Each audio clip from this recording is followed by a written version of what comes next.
All the roads are windy.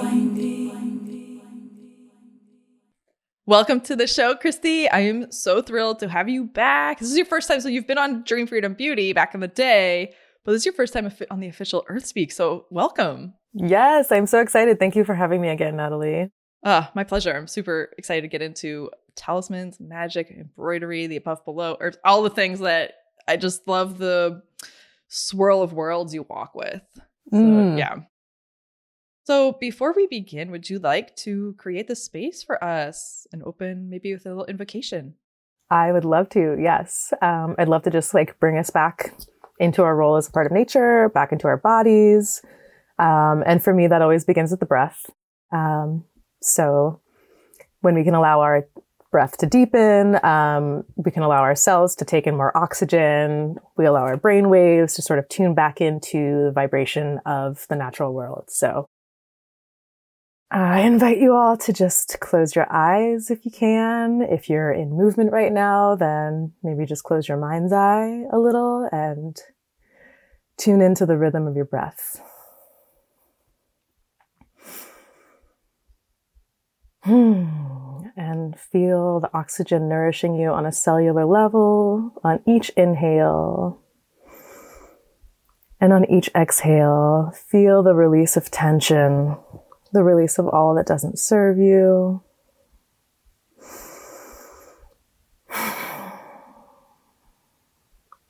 Go ahead and inhale this life force energy, this oxygen circulating through your veins and the structures of your body. And exhale, release. And on your next inhale, allow the movement of your breath to flow through your body, down through the base of your spine, grounding down. And as you continue steady, deep breathing, maybe you start to feel your own energetic roots growing down into the earth below you, reaching down.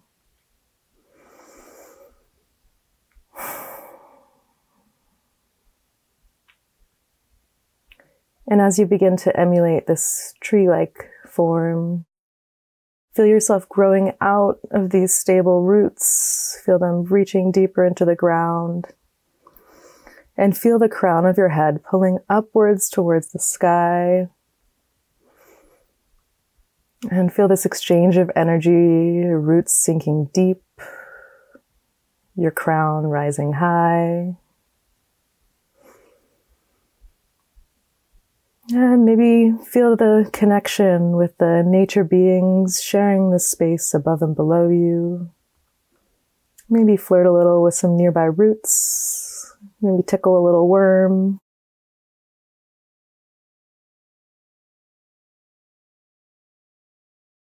And just enjoy this moment of being.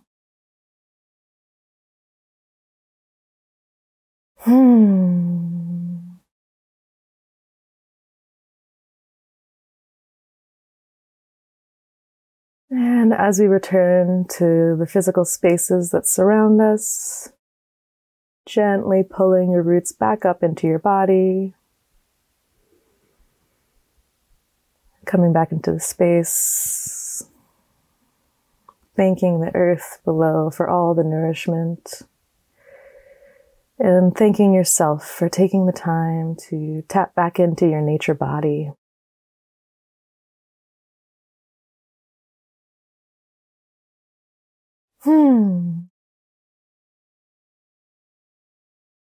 And thank you, Natalie, for the opportunity to tune back in before getting all started with our talk on fibers and creativity.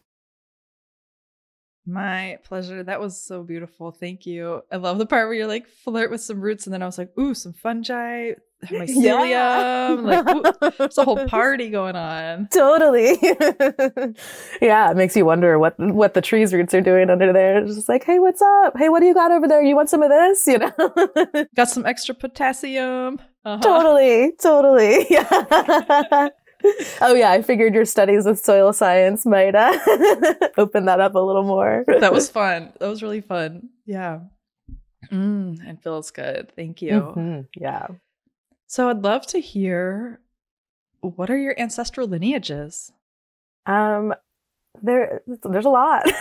Ooh, I love when there's a lot. Yeah. So my dad's side of the family, mostly African American, a little bit of European, but it's just sort of the down south mix.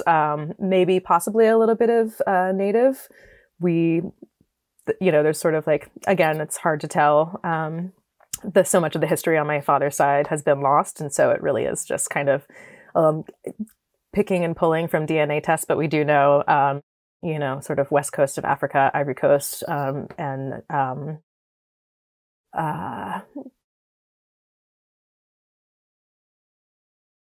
Burkina Faso, and sort of that coast.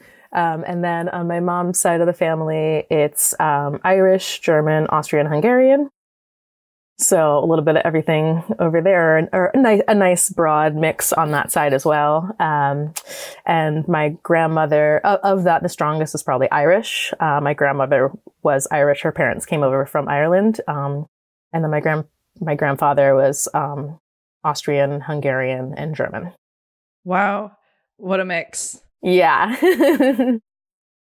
How have you found in your ancestral studies and in your own personal journey with ancestral healing, like the interplay of those two lineages? How have they shown up in your own life or in your own healing path? I think I do think they both contain a lot of lost history. And I do find it kind of important to recognize that on both sides, that the lost history of my European ancestors goes back much further than does the lost history of my African ancestors. But I do think that there is sort of a lot of disconnections on both sides and sort of like replaced religion. And so it's a lot of what I've kind of worked with is like going back to, what the religion was, what sort of deeper meanings people found before basically moving to or being trapped and brought to the US. So that's sort of been, there's an amazing book that I found recently called Working the Roots. And it's this woman, I think Michelle Lee is her name, and she goes back to Georgia and Alabama and Louisiana, and she talks with a lot of African American healers, and talks to them about what different plants that they would use of this earth.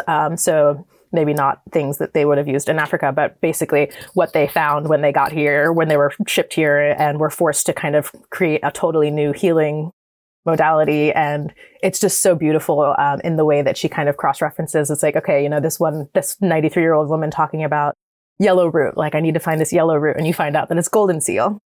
And sort of like how much I know a lot of that was either trial and error or the plants talking to people or learning from indigenous cultures that were already here.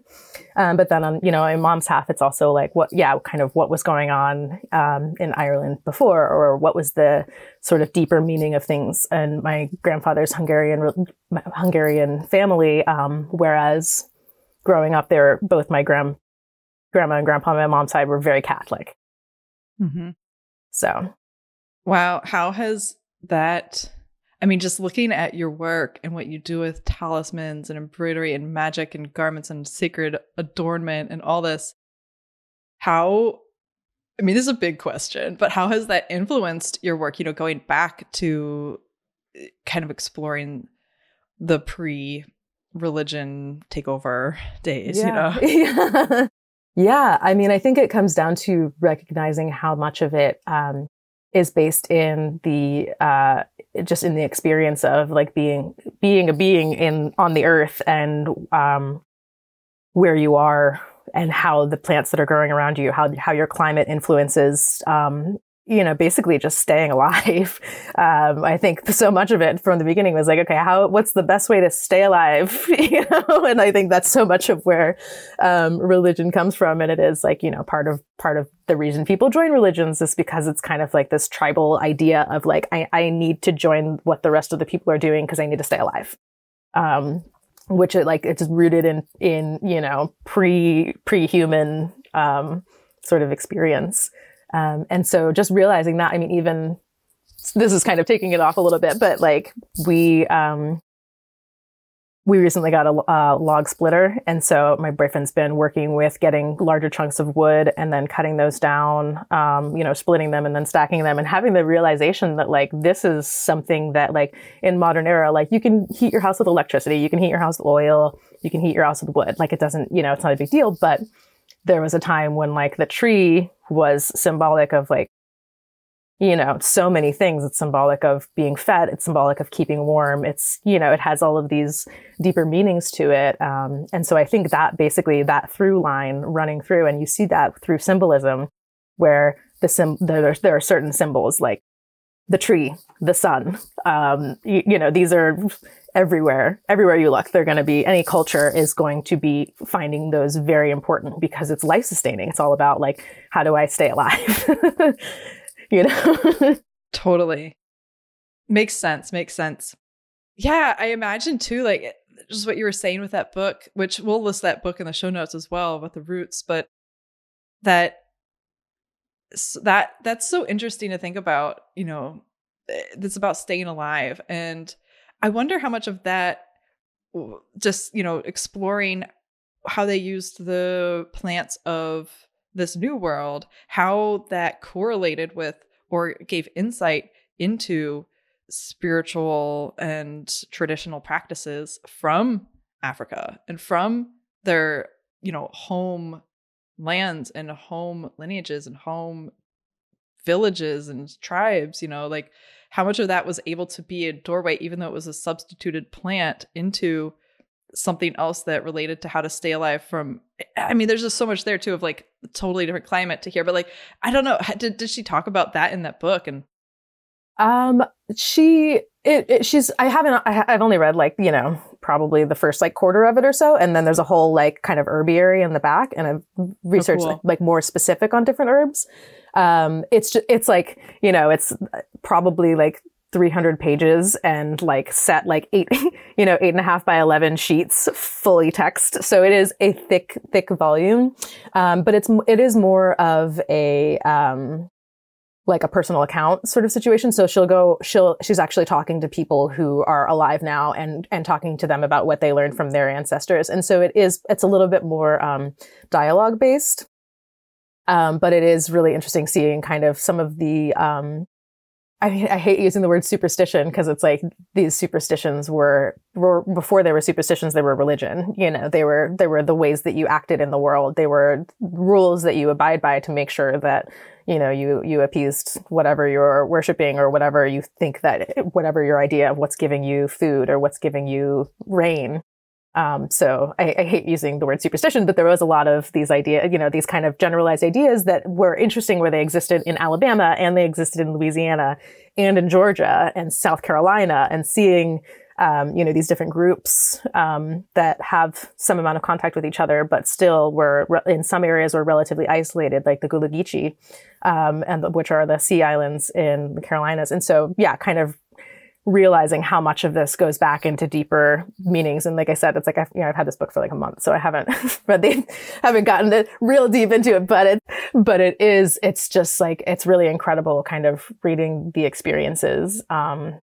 There's stories of like, a water diviner, who was drinking too much basically. And he got to this point where he got lost in the woods, and like, the spirits wouldn't let him leave until he learned until they taught him these things. And then he would dig people's wells because he had learned from the spirits. And so hearing these stories about like having these people having spiritual experiences away from their homeland, that basically kept them alive, in one of the harshest conditions you could possibly be living in. It's really, just the whole thing is really beautiful. That's amazing.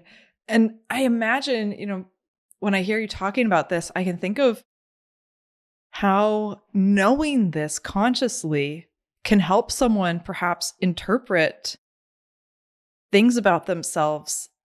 Like each of our bodies have evolved in relation to the land of our ancestors and in relation to how to stay alive in that land. And even as you're talking about superstitions, it's like the superstitions are just these kind of kind of like in Europe, in the churches, they still have symbols of ancient pagan practices and traditions as well. So these these superstitions are still like carrying those deeper meanings that give rise to these stories that could potentially help people understand things about themselves that maybe didn't make sense in the context of the land or the time they're in now, but is speaking to them from their DNA and from their spiritual and ancestry. I mean, Yeah. I don't know, total conjecture here, but yeah. Yeah. I also see that for some reason that reminded me of the like kind of Pennsylvania Dutch, which I found out way too recently. I was like, oh, it's not Dutch, it's German. Even though they call it Dutch. Yeah, right? exactly. Mm-hmm. And I was like, and then I realized I was like, oh, technically, like my grandfather was Pennsylvania Dutch. Like they moved from Germany to Pennsylvania. I don't think they were as kind of earth-based religion people. Like I said, they were very Catholic, but I'm sure they were in some degrees like involved in that. But when you look at, kind of the hex symbols of the Pennsylvania Dutch, like these symbols of protection, and a lot of the artwork of the Pennsylvania Dutch, it ties back to very much like pagan religions, where it is all of this sort of deeper symbolism that goes beyond Christianity. So, yeah. Right. Rooted in nature, rooted in staying alive. Yeah, exactly. And then kind of I'm living in kind of not upstate New York, kind of side state New York. But we're about 30 minutes from Pennsylvania, and having that realization, like, okay, even though, my grandfather living in this area and his parents living in this area was sort of, not their homeland, there's still some of that in my own personal history. And there is something about this area and something about the landscape here that it's just like totally magnificent to me, where I'm just like, it is absolutely, breathtaking. And it's like, oh, that's because it is in part in a little bit of my blood. So. Right. It's in your lineage now. Mm-hmm. Mm-hmm. Yeah. Wow. Beautiful. I mean, the land can speak to you. Even just one visit for a moment can just impact you. But then having generations who have lived with the land, that creates a relationship through the lines, through the ages. And knowing that, like, my mother was raised in Pennsylvania, my grandfather was raised in, but like, there's multiple generations that had that experience of kind of, walking these areas and being part of this area and living through the seasons. And wow. Well, now that you don't have to like struggle to stay alive like our ancestors did in a way, and before we hit record, we were talking about how this year there was a month early frost, that we're talking about how like our ancestors who didn't have AccuWeather or apps, who didn't know the frost was coming, maybe they might have known from reading the weather. Maybe they knew how to read it better than we do, but how that influenced their survival through the winter. Like, we have it so much easier in these ways. We're like, it's gonna frost, go get your tomatoes. And then you're like, oh, this is fun. I get some jars, but if I don't get enough, I go to the grocery store and get more. It's like so easy. Yeah, totally. So now that your life doesn't depend on your direct interaction with your food and your shelter to stay alive, how do symbols speak to you? How do they play into your life and your meaning making and magic making, and maybe even into your staying alive? Yeah. Yeah. They just kind of come up constantly for me.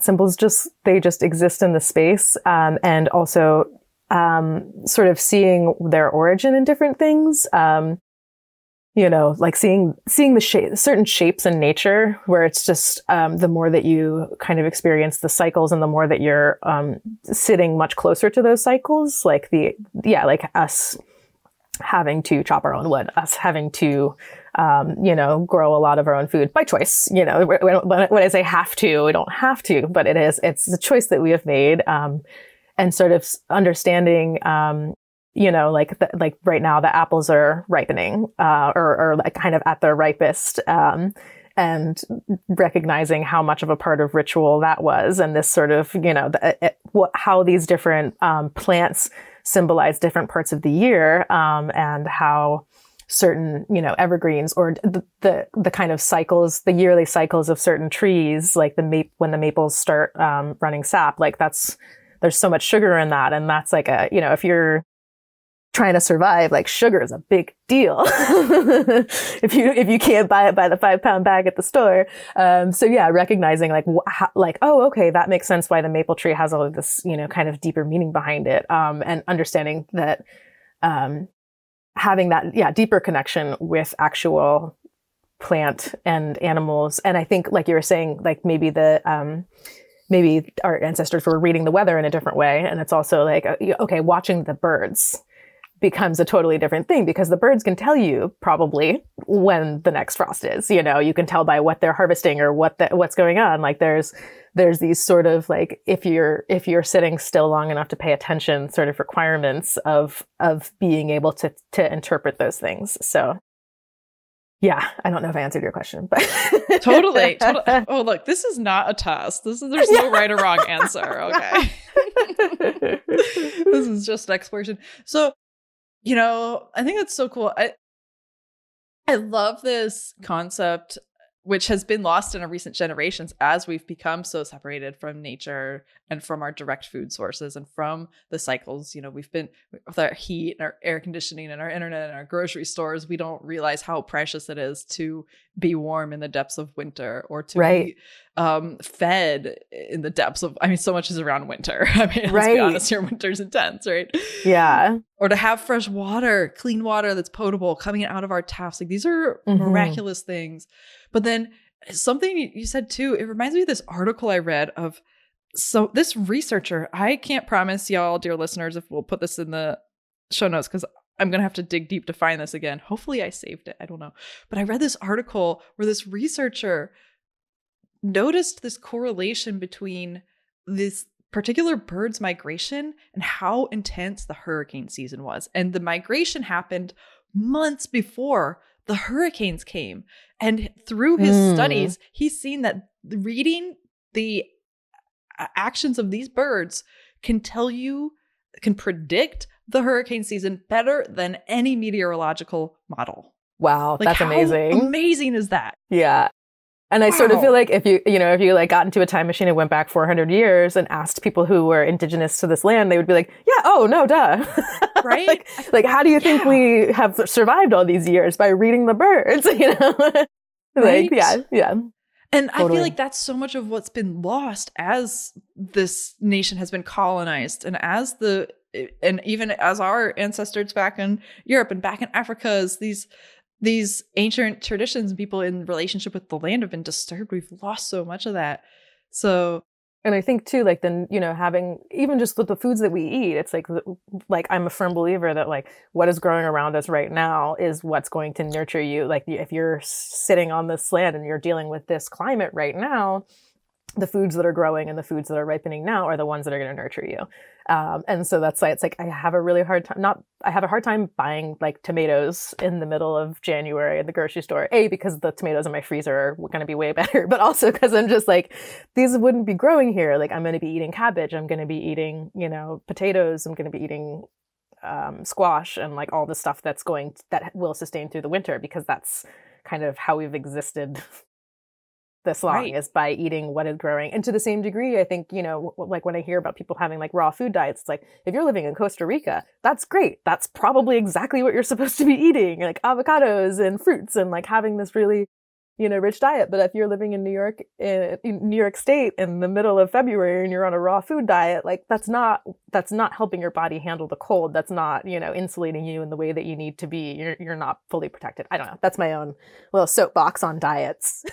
I'm going to join you on that soapbox too. Yeah. I mean, to each their own. And if it works for your body, freaking rad. But yes, it's definitely, and especially studying these different diet fads, I have noticed that some of the biggest names in them have come from places where that makes sense. And then other people try to fit themselves into that box and wonder why it's not working. I'm like, well, you have to look at this bigger context of the climate, of the land you're in, of your body type, of your body ancestry. Like, what are you like wired to digest from hundreds of thousands of years of evolution? Yeah. And sometimes it takes a little like trial and error to figure it out. And And I think that's important too. It's like, definitely don't take my word for it, but Right. but right. I do think, yeah, it's so right. A lot of these trends that have been created, it's like, yes, that worked for that person really well because they live in a climate where that makes sense, and where it's really hot every day. So yes, cooling raw foods are perfect for them. But like, I'm just gonna be like frail and frigid if I do, try having that sort of a Freezing. diet. Yeah. Mhm. Right. And I think that speaks to each their own of like, there is no one truth. There is no one right way for everybody. And that's something that I think as a society, we're, I feel like as individuals, a lot of us get it. We're like, yeah, duh. Like everyone has their own truths, their own choices. But like as a society, we're coming to terms with that of like, there is no one right way for everybody. And Mhm. I feel that same way with a lot of when I'm teaching different art forms, and people are like, okay, well, how do I do this? And I'm like, well, there's actually many ways you could do it. It kind of depends on the materials you're working with, especially with like, say, natural dyeing. It's like, okay, and it totally depends. It depends on the plant that you're working with. It depends on the material that you're trying to dye. It depends on, sometimes it depends on the water quality. Sometimes it depends on the ambient temperature of the room that you're dyeing. Like all of these different components. And that is why people invented synthetic dyes. so that they can be consistent. Totally. So the same answer could be the same for everything all the time. And I think that we're at like, just our human brains trying to categorize everything and make sense of everything. It's like, we can't help but just like, okay, but what's the answer to this question? So we can survive. Exactly. It's also exactly. It all comes right back down to so that I can survive. I need to make sure that I'm getting the right answer. Well, talk to us about creativity and about, you had mentioned creativity as medicine, and talk to us about that and how that differs from this just one way. Yeah, definitely. So I think that there is sort of, especially, I feel like I'm so down on modern culture, but like, hey, how can you not be? It's got a lot of great things. It also has a lot of flaws. Exactly. And that's part of the like, the part of the spectrum we can all hold is like, yes. we can love it and also despise it. And totally. At the same time. Yeah. Totally. And so like, yeah, with things, I think that there's a lot of ideas like in kind of, especially when you start like, I work mostly with textiles. I consider myself a textile artist, and that a lot of the times falls into kind of a craft arena. And I'm not opposed to the word craft. I love the word craft. I like to make crafts. I don't think it exists separate as art. I'm not tuned into this. What's the like down on craft deal? Oh yeah. So it's sort of like this distinction between art and craft. Where art is, something that is made, its purpose is to exist. And this is like, this is not my personal definition. This is definitions that have been, created over the course of the past few hundred years, basically. I think mainly to make sure that like the artists in the artist guilds got paid more than the craftsmen in the craft guilds. I'm pretty sure that's what it all comes down to. And probably for collectors to be able to make more money. Exactly. If you go deeper into it, it's like, I went on that wormhole and it was like, oh, wow, this is like a relatively recent, like past 300 or 400 years thing that has been established. Yeah, it's all about making more money. Okay.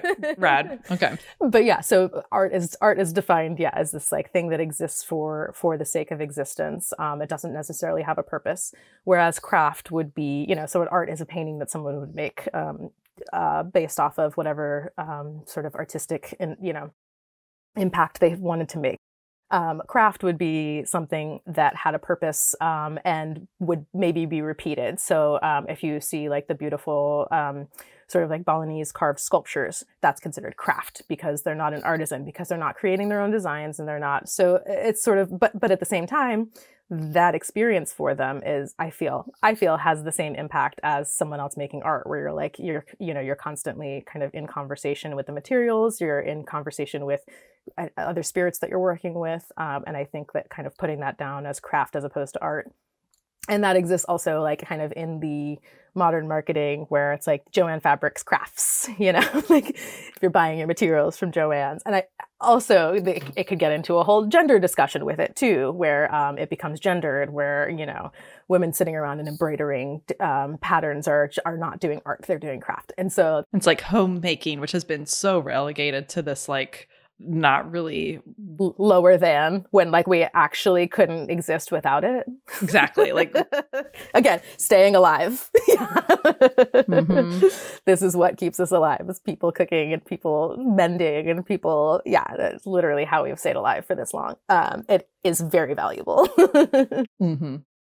But yeah, so I think that creativity is so I think that within like this sort of craft culture of the modern sort of like Michaels and Joann's, like you're supposed to have all of the ingredients, are supposed to be kind of dictated to you. And there's a right way and a wrong way to do things, which I think is kind of, it takes a lot of your own input out of it. And like to the point where I've taught workshops with people where I'm teaching them how to embroider, and they would just I'm like, what, like, non-judgmentally, like, what stitch are you doing right? Like, where did you learn that? Like, you just taught it to me. I'm like, that's not the stitch I was teaching, but I like that a lot. But go with it. Yeah, totally. And they're like, oh, I did it wrong. I'm like, no, you just did something else. And I think that's really important. That sort of like exploration, and keeping open to that, and like trying out new things, and like stretching out a stitch and seeing what happens, or, and sometimes it doesn't work. And that's where, things, that's where just having fun with it comes in, and being okay with that. Yeah. Not having too high of expectations, I think, that's another like main focus of my workshops. I hear you, because there's so much focus on perfection, and especially people expect to just be like a pro at it on their first time, or that it should like be quote perfect or get it right. And then that all speaks to this duality paradigm instead of this creative and full spectrum paradigm where we try things and fail. Like, the only reason I'm in business, y'all, is because I have failed so much, so often. Like, but then we just kept creating, and you don't see failure or the wrong way. It's just information. Yes, totally. I love that. It's just information. And I think that experience, like having that sort of approach to making things, on any level, especially when you're working with textiles, it's like experiment away, like that's part of the joy of it. And I think also not being attached to the idea that something lasts forever, not being attached to the idea that something's going to be exactly the way you want it. And I think that comes down to like, our obsession with like polyester, like it lasts forever, which sucks. Plastics, they last forever, which is actually a really bad thing. Like, right. It's okay for something to deteriorate and eventually waste away. We start to realize like, oh, wow, that's actually not a bad quality in an object when they're being manufactured at a rate that they are now. Right. So right. I'm like, don't worry about right or wrong. And I'm like, right. but I mean, in this context of, seeing, I guess I'm hearing you bring one's own thoughts and beliefs of creativity out of the dominant system's beliefs and into nature's beliefs. And with that comes this idea of life, death, life cycles, and seeing decay is part of the beauty, and actually not some, I'm just seeing you relate this to this whole paradigm shift into how one embraces creativity. Yeah, definitely. Yeah. Cool. So let's talk some more about symbols in this too, and like creativity with symbols. And I guess first of all, can you tell us like what is a symbol to you? Yeah, so I think a symbol is sort of it's like a concentrated image. And I think symbols, it's sort of like this animistic idea that that you can concentrate the meaning of something into an image. So, for example, let's go with like a crow. Like what is the sort of dynamic of a crow? How do they act in the world? How do they communicate with one another? What's their kind of yearly cycle? How does the crow relate to our own personal cycles? And so that's this sort of like, symbols are basically concentrations of meaning.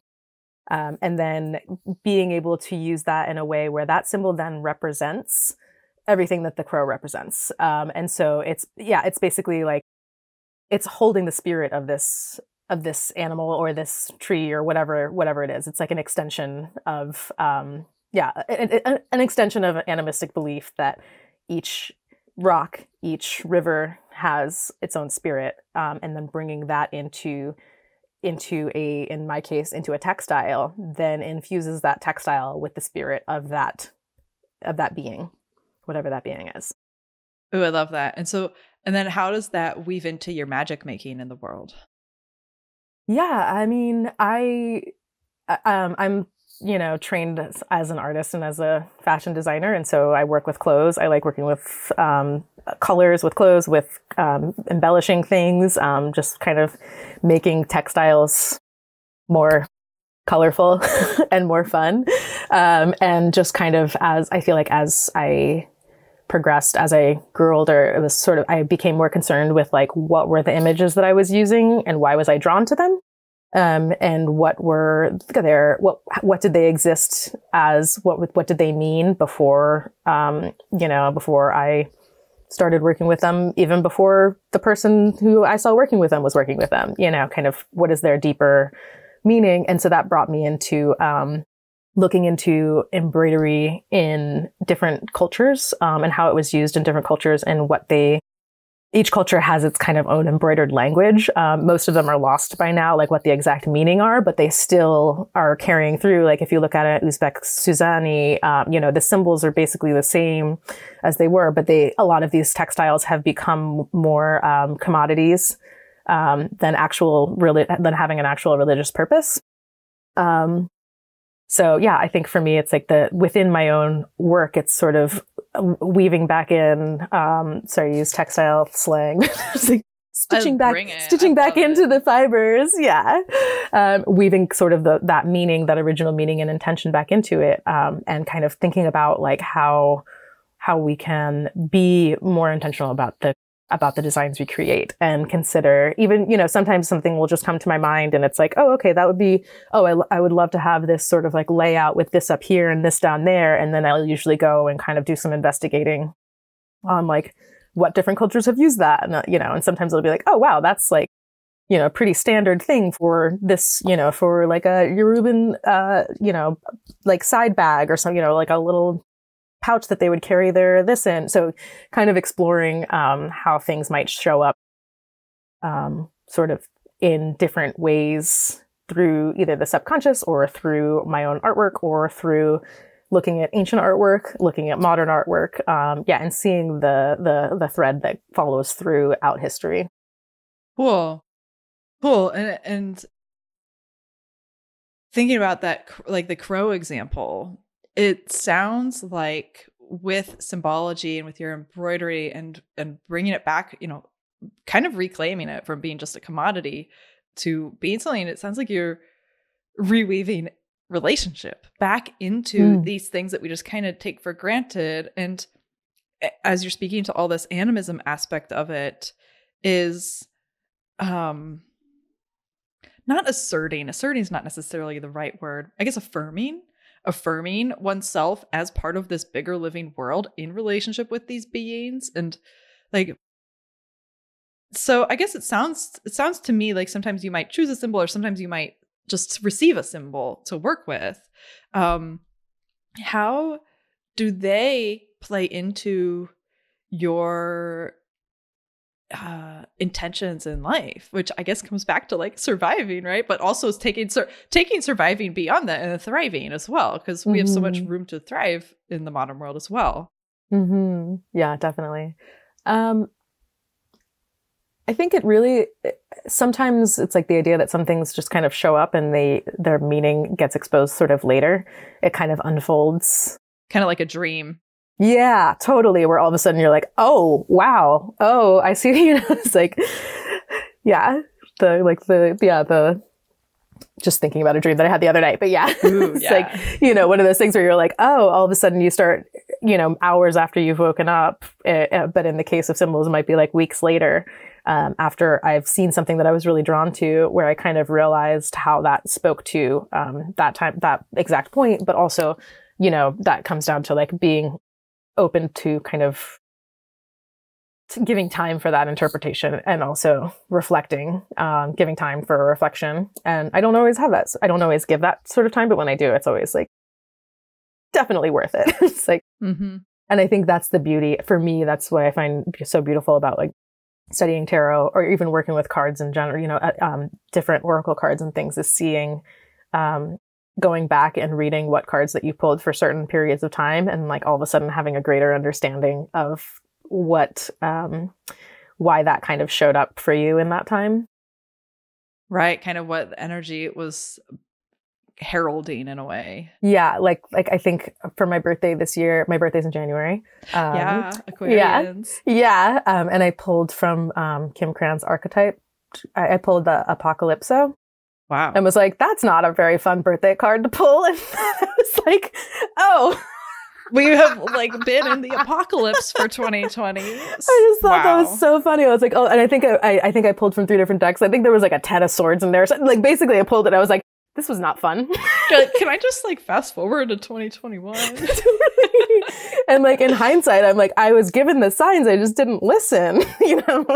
Right. Well, sometimes, I mean, how my friend, she had a dream weeks before the whole Corona thing. And she had this dream that a solar flare like knocked out the earth, and it was this feeling that she should like stock up and prepare. And like, whoa. Sometimes we don't know. I know she related it to me, and I was like, whoa, y'all, that's nuts. What do we need to do?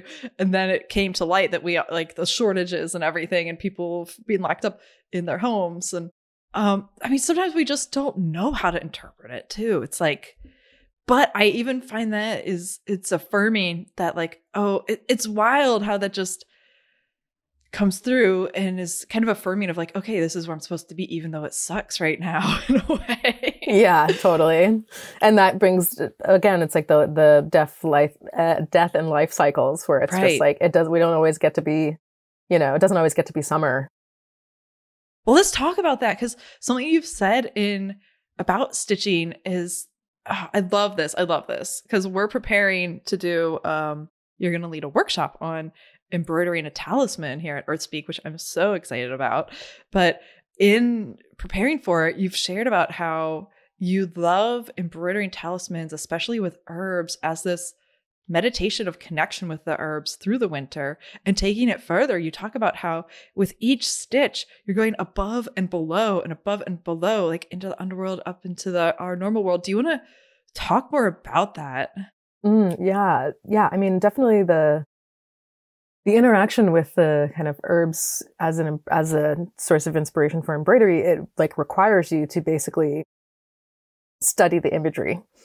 And so you're sitting there, you're looking at it really closely, and then, okay, like what are the edges of this leaf look like? Like how deeply serrated is it? Does the vein go down the middle? And you're all of a sudden getting to know this plant in a way that, like, yes, you could also sit with the actual plant in the summertime, but it just sort of, you're not only studying it, but you're then, you know, kind of creating your own version of it. And it becomes kind of your own interpretation of this specific plant. And yeah, I just find that to be, and I feel like every time I embroider a plant, it doesn't end up turning out the way that I want it to. And so I end up like ripping out the stitches and redoing it, which is fun. It's like part of the process. I have a whole like pile somewhere of all the stitches I've ever ripped out. And I'm like, I love this little container with all of these like discards. And it just like, it holds almost as much value to me as like an actual finished piece. Because it's like just as much labor. And again, it's the idea that like throwing it out, or not throwing it out, but like ripping it out it's not like I didn't mess. I mean, yeah, I technically like messed up, but it's like it wasn't bad. Right. You know, that experience of like having to rip the stitches out wasn't bad. It was just like, oh, I don't think that this properly expresses what this plant is, or what it's not properly expressing. So like, let me start over and try again. But then with the stitches kind of going above and below, I find that such a deep. First of all, a lot of my embroidery, like the more intense embroideries, are done in the winter, like the more labor intensive ones. Which they're amazing. Yeah. Oh, thank you. I mean, all of them. Sorry. Keep going. Thanks. Yeah. But yeah, most of the work gets done in the wintertime, because it is like, I'm inside, I'm sitting next to the fire and just feeding it, you know, just putting more wood on the fire to keep myself warm, to keep myself alive. To survive. To survive. But that's, it becomes this sort of, I think there's this idea that like, you know, as you're working with your art forms, that it brings you to a better space. And I think it does. But I think through that process, there is a lot of bringing up kind of old issues. Like when I'm sitting with an embroidery, a lot of the times I'll find myself kind of like dwelling on something and like kind of like something kind of festering. And it's like, oh, this is now being brought up to the surface so that I can think about it. I can process it. I can move past it, you know, instead of just trying to like shove it underneath, you know, or kind of like focus on the pretty stuff. And so I think that I see that like as a literal act of going above and below, but I also see it kind of as a psychological experience of, you know, that sitting there in that time of, sometimes it's silent, sometimes I've got music on or a podcast or something, but just sitting there kind of in my own head, basically, and feeling these things come up and rise up and just sort of like, I don't get to ignore it. Mm-hmm. Got to deal with it. So if you're like stitching, say that you're stitching like a yarrow, do you find, maybe you haven't reflected on this, but maybe do you find that the stuff that comes up, that even the spirit of yarrow is there with you in a way, or it relates to some of yarrow's actions in a way? Yeah, definitely. Yeah, I think that's also part of like why when something gets stitched and it's not necessarily, it's not, when I see it and I'm like, this isn't right. It's like, it's not kind of embodying the essence of that plant. I'm not seeing that come across. So like stitching a rose and I was like, it's like, you know, kind of this halfway decent symbolic thing. I was like, this isn't like giving, you know, this is not giving me rose. Right. More rose, please. Yeah. Totally. She's not serving me enough rose. And so kind of, yeah, I think that that's something that I strive to have come across where, yeah, things like when I think of yarrow, I think like, you know, cutting down to the bone and this sort of like deeply serrated leaves and that sort of, the way that it works on deep wounds and things like that. And it's like, okay, how can I really get that sort of feeling across? And then usually as I'm working with that, other, you know, because you're just sitting there staring at the symbol basically as you're stitching it. And so you can't help but just think about it, and things that are related to it are going to come up. And then, a lot of the times other symbols will kind of come up and say, okay, I need to figure out how to incorporate this into this design because it is being expressed through this plant. And it needs to, like, basically the plant's like, I need a friend here. I got a request, putting in a request for a sword here.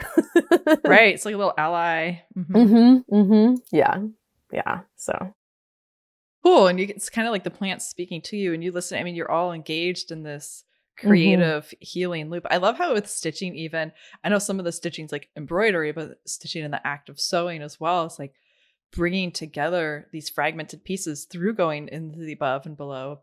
And that's just like shadow work and light work is we don't have all one or all the other. We come together as our whole when we do it all.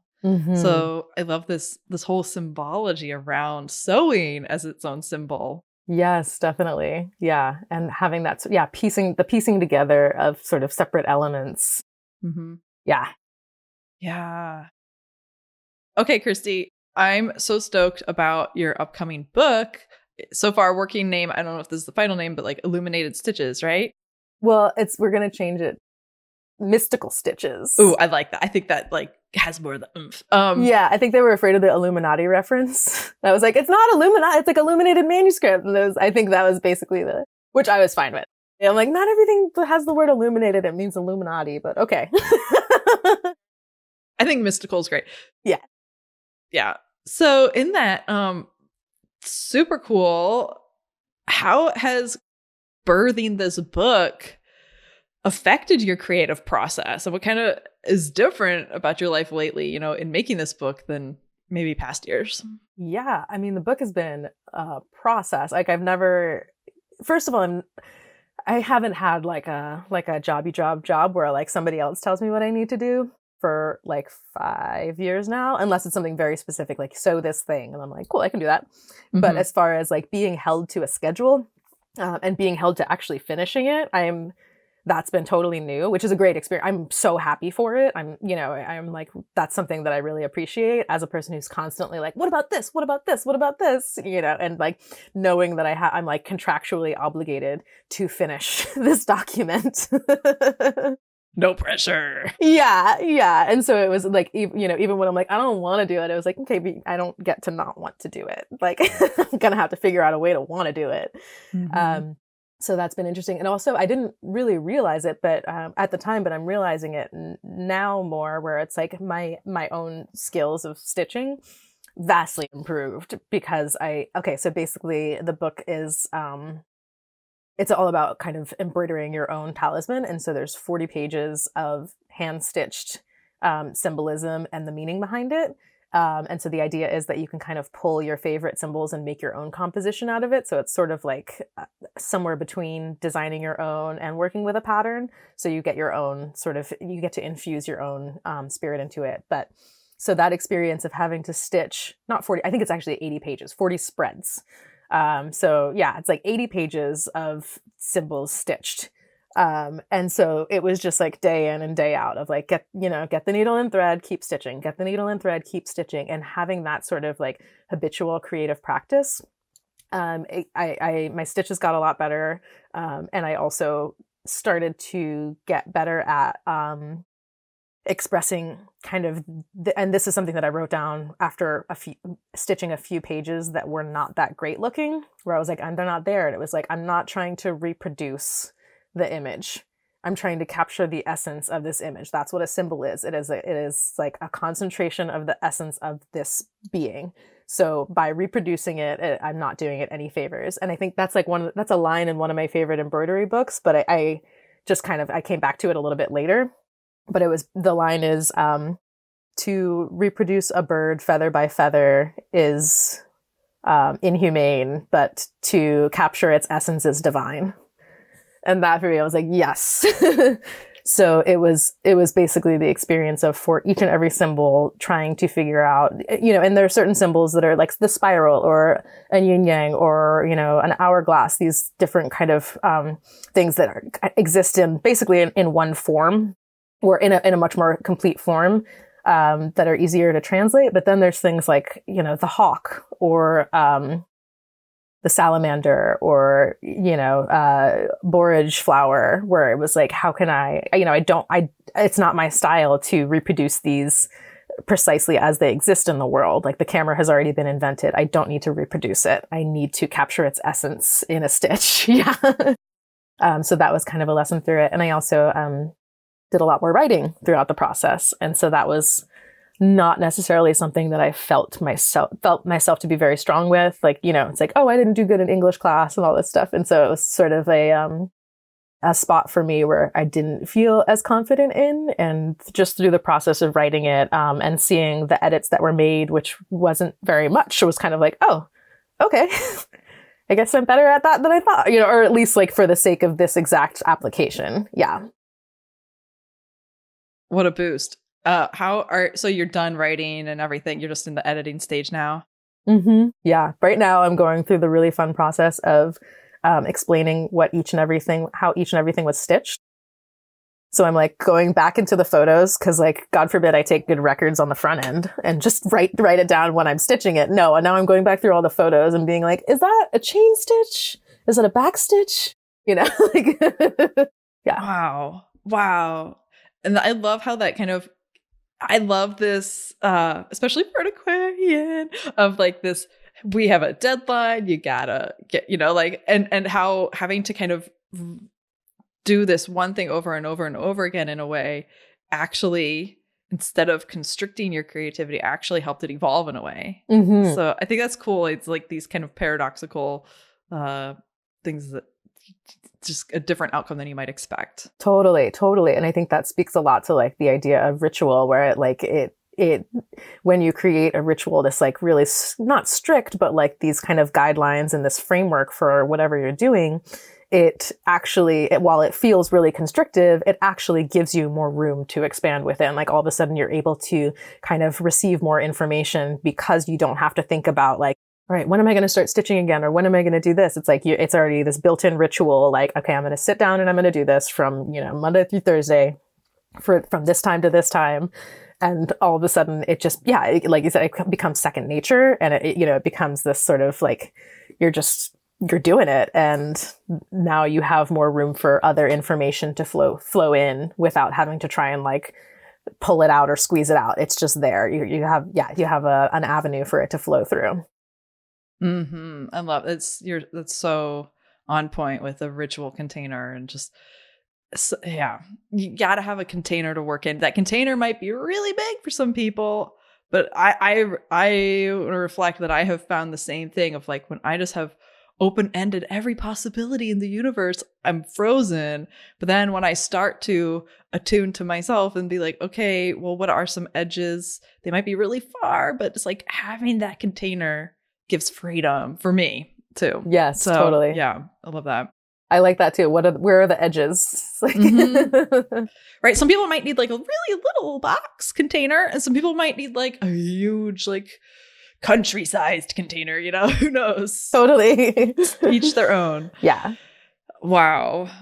I'm very excited to experience this for myself in the embroidery workshop, and to also, because I love how you were talking about earlier with like the yarrow example of how you had to really look at it and look at like, or, you look at like, okay, for this leaf, does the vein go down the middle or is it feathery? Like you have to really get granular, and that engages you in the energetic knowledge and consciousness of this plant in a way that like you don't even know how it's going to affect you yet. And just, I think it's so cool. And not all symbols have to be plants, and y'all don't have to do a plant for your symbol and your talisman, but just the symbol, whatever the symbol is, like just, I love how it speaks to the subconscious and unconscious ways of relating that we don't necessarily value in our everyday society, but have so much impact on how we exist. Mm-hmm. Even some things like, simple like the spiral, which seems so simple and you can kind of draw it in like 10 seconds. But when you're stitching it, it's like you're sitting there and you're, like just little, like a 1/4 inch by 1/4 inch expressing this shape, and you're all of a sudden able to kind of experience like what the meaning of it is on a deeper level, because you're forced to sit there and experience it for a longer period of time. Wow. So cool. So cool. And going into winter here in the northern hemisphere, I love that. Perfect time to sit and stitch. Yes, definitely. Cool. Well, tell people where they can find you, where they can connect with you, and what you offer. Right. So I have an Instagram, which is where I post most of the time. That's where you can probably find me. My Instagram is @ChristiJ. So that's ChristiJay. And I have a website with all of my hand embroidered clothing, some naturally dyed clothing.